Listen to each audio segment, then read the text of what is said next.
हिंदू धर्म में कुंभ स्नान का महत्व बेहद विशेष बताया गया है।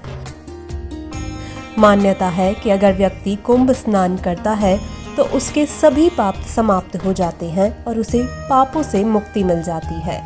साथ ही व्यक्ति को मोक्ष की प्राप्ति होती है। हिंदू धर्म में पितृ का बहुत महत्व है।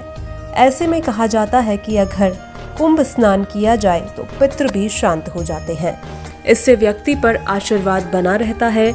इसके साथ ही ये भी माना जाता है कि कुंभ मेले के मकर संक्रांति और मौनी अमावस्या के दिन अगर स्नान किया जाए तो ये बेहद फलदायी होता है।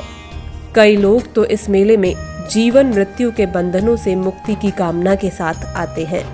आइए जानते हैं कि कुंभ मेले से जुड़े तथ्यों के बारे में कि आखिर कितना महत्वपूर्ण है कुंभ स्नान, इसके पीछे की कहानी क्या है। कुंभ की शुरुआत समुद्र मंथन के आदिकाल से ही शुरू हुई थी। हिंदू धर्म में कुंभ मेले का खास महत्व है। अगर बात करें कुंभ मेले के इतिहास की तो इसका इतिहास बहुत पुराना है। माना जाता है कि आदि शंकराचार्य ने इसकी शुरुआत की थी, लेकिन कुछ कथाओं के अनुसार कुंभ की शुरुआत समुद्र मंथन के आदिकाल से ही हो गई थी। कहा जाता है कि एक बार महर्षि दुर्वासा के श्राप के कारण जब इंद्र और देवता कमजोर पड़ गए, तब राक्षस ने देवताओं पर आक्रमण कर उन्हें परास्त कर दिया। सभी देवता मिलकर भगवान विष्णु के पास पहुंचे और उन्हें पूरी बात बताई। तब भगवान विष्णु ने देवताओं को दैत्यों के साथ मिलकर क्षीर सागर का मंथन करके अमृत निकालने की सलाह दी।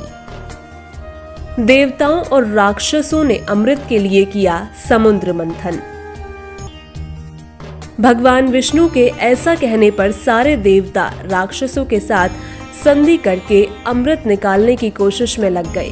समुद्र मंथन से अमृत निकलते ही देवताओं के इशारे पर इंद्रपुत्र जयंत अमृत कलश को लेकर आकाश में उड़ गया। राक्षसों ने अमृत लाने के लिए जयंत का पीछा किया और कठिन परिश्रम के बाद उन्होंने बीच रास्ते में ही जयंत को पकड़ा और अमृत कलश पर अधिकार जमाने के लिए देव और दानव में 12 दिन तक भयंकर युद्ध होता रहा। कहते हैं कि इस युद्ध के दौरान पृथ्वी के 4 स्थानों पर अमृत कलश से अमृत की बूंदें गिरी थीं, जिनमें से पहली बूंद प्रयाग में गिरी, तो दूसरी शिव की नगरी हरिद्वार में, इसके बाद तीसरी बूंद उज्जैन में, चौथी बूंद नासिक में जा गिरी। यही कारण है कि कुंभ के मेले को इन्हीं 4 स्थानों पर मनाया जाता है। देवताओं के 12 दिन मनुष्य के 12 वर्ष के तुल्य होते हैं, अतः कुंभ भी 12 होते हैं।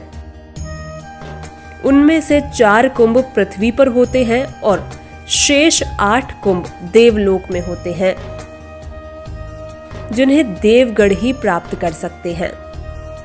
चलिए ज्योतिष के अनुसार जानते हैं कि आखिर कुंभ पर्व के आयोजन की तिथि और जगह कैसे निर्धारित की जाती है। कुंभ के आयोजन में नवग्रहों में से सूर्य, चंद्र, गुरु और शनि की भूमिका महत्वपूर्ण मानी जाती है। इसलिए इन्हीं ग्रहों की विशेष स्थिति में कुंभ का आयोजन होता है। सागर मंथन से जब अमृत कलश प्राप्त हुआ, तब अमृत घट को लेकर देवताओं और असुरों में खींचातानी शुरू हो गई। जब ग्रहों का संयोग एक राशि में होता है, तब कुंभ का आयोजन होता है। अमृत कलश से छलककर अमृत की बूंद जहां पर गिरी, वहां पर कुंभ का आयोजन किया गया।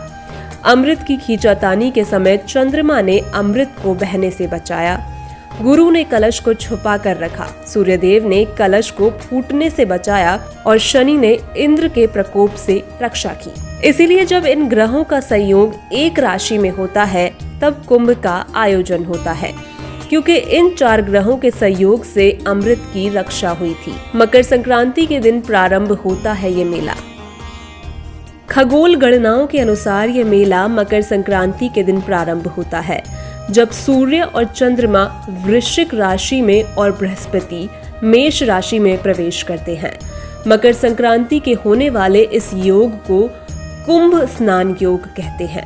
और इस दिन को विशेष मंगलकारी माना जाता है, क्योंकि ऐसा माना जाता है कि इस दिन पृथ्वी से उच्च लोकों के द्वार इस दिन खुलते हैं और इस प्रकार इस दिन स्नान करने से आत्मा को उच्च लोकों की प्राप्ति सहजता से हो जाती है। यह स्नान करना साक्षात स्वर्ग दर्शन माना जाता है। पृथ्वी का 1 वर्ष देवताओं का 1 दिन होता है। शास्त्रों में बताया गया है कि पृथ्वी का 1 वर्ष देवताओं का दिन होता है, इसलिए हर 12 वर्ष पर एक स्थान पर पुनः कुंभ का आयोजन होता है। देवताओं का 12 वर्ष पृथ्वी लोक के 144 वर्ष के बाद आता है।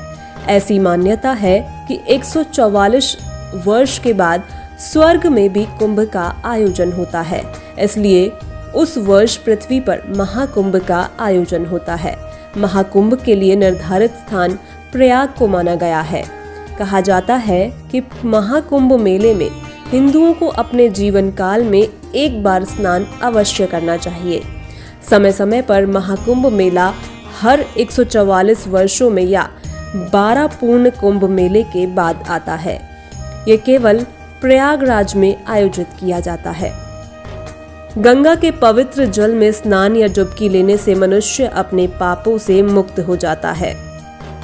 एक कथा के अनुसार भगवान ब्रह्मा ने एक बार कहा था कि गंगा के पवित्र जल में स्नान या डुबकी लेने से मनुष्य अपने पापों से मुक्त हो जाता है।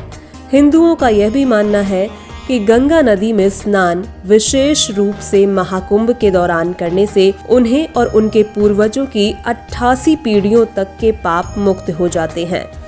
यह महाकुंभ मेला आखिरी बार 2013 में प्रयागराज में आयोजित किया गया था और महाकुंभ के दौरान बड़ी संख्या में तीर्थयात्री पवित्र संगम में स्नान करने आते हैं।